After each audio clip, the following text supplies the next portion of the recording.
हाँ साथी नमस्कार, गोमती अकेडमी सुल्तानपुर में आपका हार्दिक स्वागत है।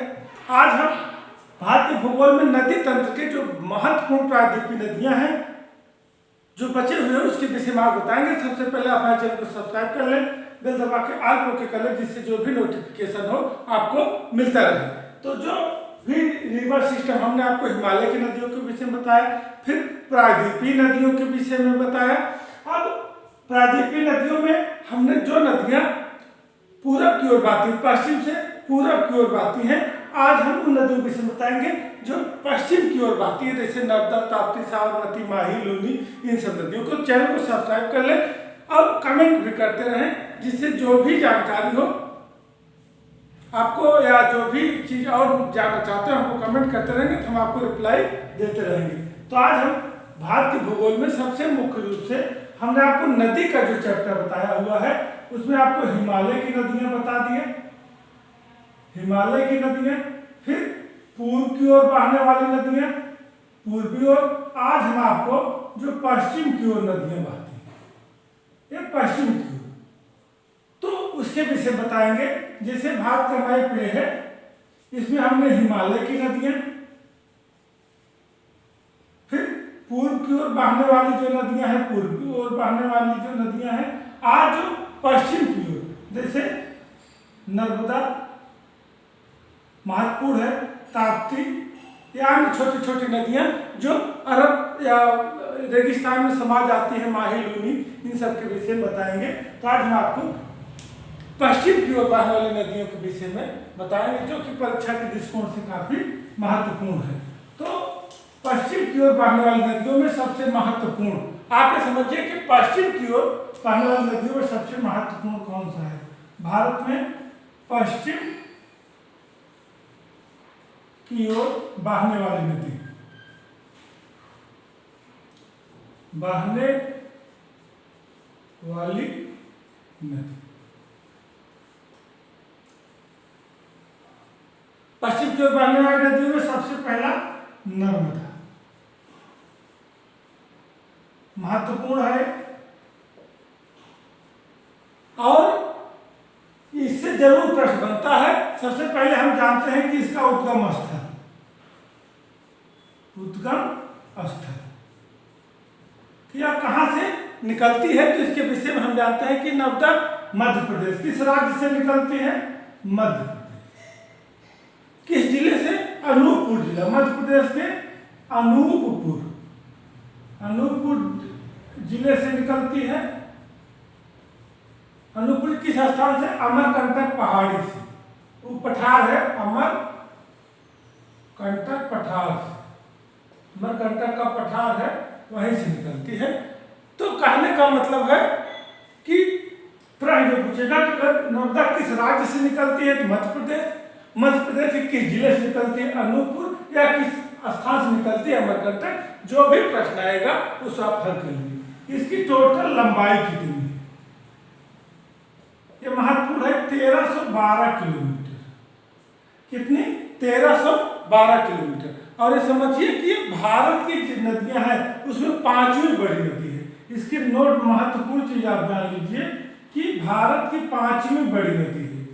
भारत की कौन सी? पांचवी बड़ी नदी है। और गुजरात का सबसे बड़ा नदी तंत्र है, गुजरात का सबसे बड़ा नदी तंत्र यही है। गुजरात की सबसे बड़ी नदी है, सबसे बड़ी नदी है, या नदी तंत्र भी कह सकते हैं। तो एक इंपॉर्टेंट चीज है, जैसे जो भी नदियां भारत में हैं, हमने आपको गंगा की लंबाई बता दिया है, सिंधु की, ब्रह्मपुत्र की, गंगा, ब्रह्मपुत्र, गोदावरी, कृष्णा, कावेरी बताएं। तो जब आप नदियों का क्रम आप एक एक वीडियो देखेंगे सबकी लंबाई, तो आपको पांचवें नंबर मिलेगी। अभी हम नदियों का एक क्रम आरोही और अवरोही क्रम में व्यवस्थित कर देंगे तो पांचवी नदी आएगी। तो सबसे बड़ी पांचवी नदी भारत की है कौन सी? नर्मदा नदी। और इसके और चीजें है किस राज्य में इसका है, तो मध्य प्रदेश से निकलती है, गुजरात, किसका नदी तंत्र है? महाराष्ट्र। 3 राज्यों में इसका बेसिन है, इसका तंत्र है। और एक क्वेश्चन बहुत महत्वपूर्ण बनता है कि किन दो इसका बेसिन जो है किन पहाड़ी के बीच में है? बेसिन या अफवाह, विंध्य पहाड़ी, विंध्य और सतपुड़ा। विंध्य और सतपुड़ा के बीच में इसका बहाव है। विंध्य और सतपुड़ा के बीच में इसका बहाव है। अगर मैप में आप देखेंगे तो इसे अमरकंटक निकलती है, तो यहाँ पर विंध्य नदी, विंध्य पहाड़ी है, यहाँ पे सतपुड़ा। तो कहने का मतलब है कि विंध्य और सतपुड़ा के बीच में, ये भी याद रखिएगा, किसके बीच में है? विंध्य और सतपुड़ा के बीच में। विंध्य और सतपुड़ा के बीच में इसका बेसिन है। और इसके महत्वपूर्ण चीज की दोनों पहाड़ी के बीच से इसका बहाव है, ये ध्यान रखिएगा, प्रश्न में पूछा भी जाता है। और इसका अंत कहाँ होता है? अंत अरब सागर। जाके यहाँ अरब सागर में मिल जाती है। अरब सागर किस स्थान से? खंफात की खाड़ी, खंफात की खाड़ी जगह, यहाँ पर जैसे खंफात की खाड़ी है यहाँ पर, तो जब आती है तो अरब सागर मिलती है। कहाँ मिलती है? खंफात की खाड़ी में। तो भी महत्वपूर्ण क्वेश्चन है। और इसके अलावा इसमें एक चीज और बहुत महत्वपूर्ण है कि सरदार सरोवर परियोजना, सरदार सरोवर परियोजना इसी नदी पर है। सरदार सरोवर परियोजना जो है वह नर्मदा नदी पर है। ये भी बहुत ही महत्वपूर्ण है।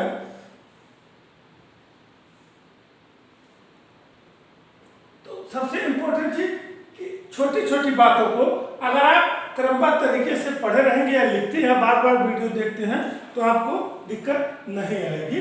तो उसका उद्गम स्थल, लंबाई, 5वीं बड़ी नदी है, गुजरात की सबसे बड़ी नदी तंत्र है, किन राज्यों में है, किन पहाड़ियों बीच बहती है, कहाँ समाप्त होता है, और सरदार सरोवर परियोजना किस नदी पर है, ये सब चीजें जो है सबसे महत्वपूर्ण है। और एक चीज और पूछा जाता है कि इसकी सहायक नदी, इसकी सहायक नदी कौन कौन सी है? तो कुछ बहुत सारी नदियां हैं, लेकिन जो भी महत्वपूर्ण है, जैसे शेर नदी इसकी सहायक है, शक्कर नदी इसकी सहायक है। इन नदियों को आप अगर देखे रहेंगे, एग्जाम पूछेगा तो जरूर आप हल कर लेंगे। दूधी, तवा, हिरण, शेर, शक्कर, दूधी, तवा, हिरण, बरना, और शाम।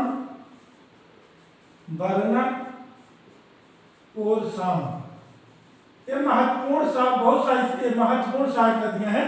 इसके एग्जाम पूछे जाने की संभावना है। शेर, शक्कर, दूधी, तवा, हिरण, बरना और शाम। और एक सरदार सरोवर परियोजना है साथ में कि जबलपुर के पास धुआंधार जलप्रपात भी इसी पर है। जलप्रपात भी इसी नदी पर है। तो ये रहे महत्वपूर्ण जानकारी इसके विषय में। ये गुजरात के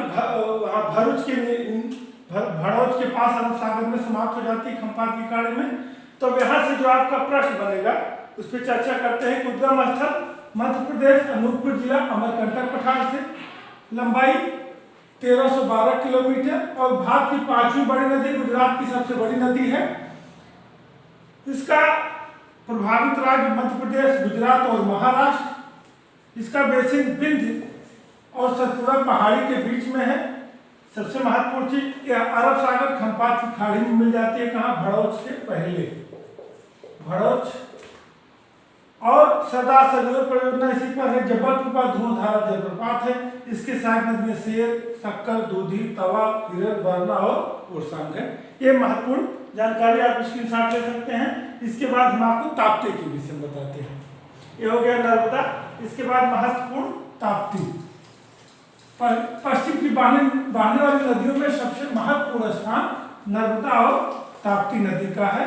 तो इसको अगर आप ध्यान से समझते हैं तो एग्जाम के दृष्टिकोण से बहुत ही महत्वपूर्ण है। और अगला क्या है कि ताप्ती नदी,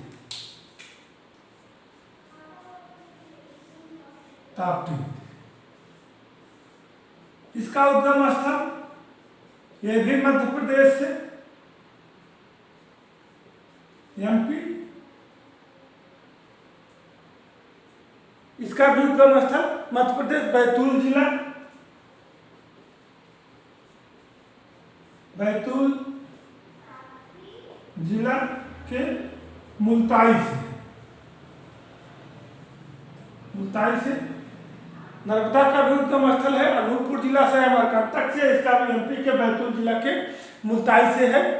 और इसका भी प्रभावित मध्य प्रदेश, गुजरात और महाराष्ट्र प्रभावित राज्य हो गए। इसका भी अंत कहाँ होता है? अरब सागर, क्योंकि पश्चिम की ओर बहने वाली नदी है। खंपात की खाड़ी में इसका भी अंत होता है, खंपात की खाड़ी बहुत ही महत्वपूर्ण है। और इसकी लंबाई लगभग जो है, इसकी लंबाई 724 किलोमीटर है, 724 किलोमीटर। और ये जो है इसकी बेसिन जो है, अगर ध्यान से आप देखेंगे कि नर्मदा और देखिए बिंद सतपुड़ा के बीच में नर्मदा का है, तो नर्मदा और गोदावरी के बीच में, गोदावरी के बीच में अगर मैप में आप देखेंगे तो इसका नर्मदा और गोदावरी के बीच में इसका बेसिन पड़ता है। और लंबाई इसकी 724 किलोमीटर दूरी। अगर आप मैप में दोनों नदियों को आप देखेंगे तो यहाँ पर जो है ये आपकी जो है ये अरब सागर है, अरब सागर है, ये खंपात की खाड़ी है हमारी। अब नर्मदा जैसे मध्य प्रदेश से निकल के यहीं आती है, ये भी यहीं आती है, ये दोनों मध्य प्रदेश के अमरकंटक पहाड़ी से निकलती है, मध्य प्रदेश के मुल्ताई से निकलती है। अब यहाँ पर बिंद है, यहाँ पर सतपुड़ा है, तो बिंद और ये सतपुड़ा। अब यहाँ पर आप देखेंगे तो गोदावरी नदी की बेसिन जो है हमारी ये है, अब दोनों के बीच में पड़ जाता है, गोदावरी की बेसिन पड़ जाता है। तो कहने का मतलब अगर ध्यान से देखेंगे कि हमारी नर्मदा, नर्मदा ए ताप्ती। अब दोनों की बेसिन देखेंगे कि सतपुड़ा की नर्मदा की बेसिन बिंद सतपुड़ा के बीच में, और ताप्ती की बेसिन अगर नदी के दृष्टिकोण देखेंगे कि नर्मदा, हमारी नर्मदा और गोदावरी के बीच में एक स्थिति बनती है नर्मदा और ताप्ती की। तो इस तरह से इससे भी जो प्रश्न बनेंगे आप आसानी से हल कर लेंगे। और सबसे बड़ी चीज कि अब कुछ छोटी छोटी नदियां हैं जो अरब सागर में नहीं पहुंच पाती, इसका स्क्रीनशॉट ले लें। कुछ छोटी छोटी नदियां हैं जो अरब सागर में नहीं पहुंच पाती हैं। नमक के रेत, नमक के और रेत में समा जाती, नमक की झील, रेत जो भी उधर मरुस्थल वाला एरिया है वहां समाप्त हो जाती है। तो अन्य में आप समझिए कि अन्य पश्चिमी नदियों में, अन्य में कि राजस्थान, ये समझिए कि राजस्थान में कई नदियां समुद्र में नहीं मिलती। राजस्थान में कई नदियां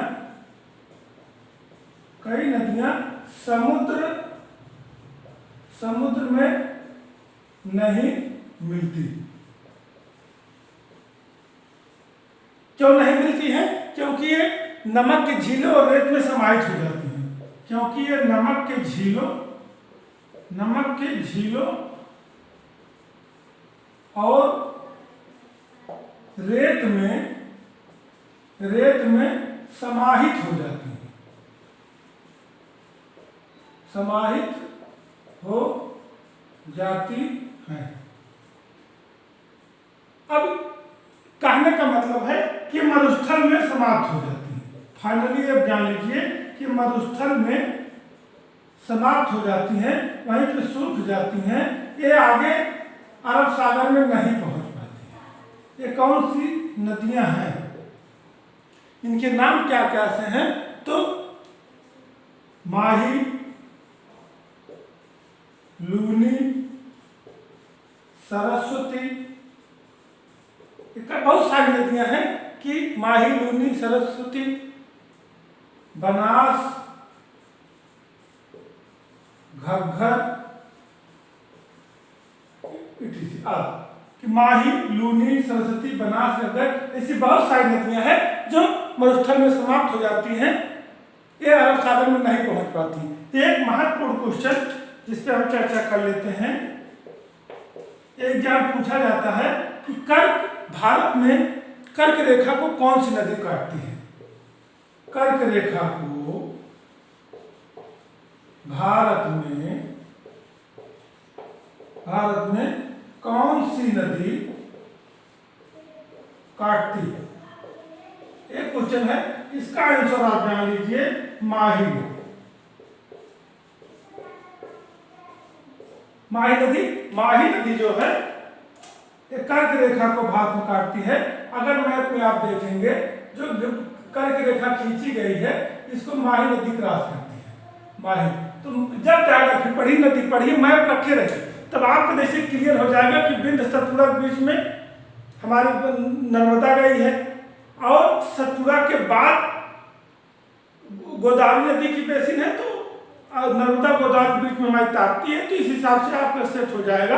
और कर्क रेखा किन किन राज्यों से जाती है, कौन कौन से राज्य हैं, हमने वीडियो में आपको बताया हुआ है, आप जाकर देख सकते हैं। भारत के भूगोल में उसमें है कि कौन 8 राज्य जो काटते हैं, उसमें माही नदी कर्क रेखा को काटती है। तो ये रहे महत्वपूर्ण नदी से संबंधित चैप्टर। आज नदी से संबंधित महत्वपूर्ण जानकारी हम आपको दे चुके हैं कि हिमालय की नदियों में आपको सिंध, गंगा, यमुना, ब्रह्मपुत्र, प्रायद्वीपीय नदियों में महानदी, गोदावरी, कृष्णा, कावेरी, पेन्नार, पश्चिम की ओर बहने वाली नदियों में नर्मदा, ताप्ती, सरस्वती, माही, लूनी, बनास, घग्घर, सब के विषय बता चुके हैं। बची हुई नदियों का वीडियो हम आप देते रहेंगे, लेकिन कल से हम नदियों के अतिरिक्त कुछ न कुछ बताना शुरू करेंगे। जय हिंद, जय भारत।